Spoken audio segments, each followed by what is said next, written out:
Kakain nga pala ako ngayon. Andox. Tapos may nakita ako na matanda. Hiningihan ako ng pera. Siyempre ngayon kakain ako. Dalawang manok naman yung sa akin. Kaya hati na lang kami dalawa. Hindi mo na maibibigay yun eh.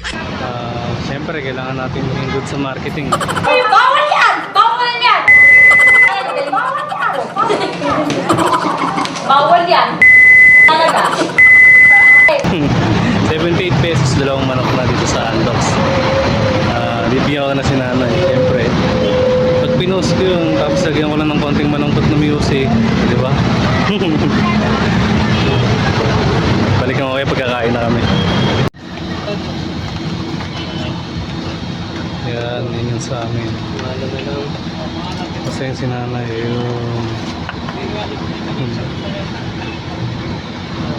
Andox yan. Kain namin natin si nanay. Hi! Food trip mo namin. Ako na lang makain mag-isa kasi nabigay ko na kay nanay yung pagkain.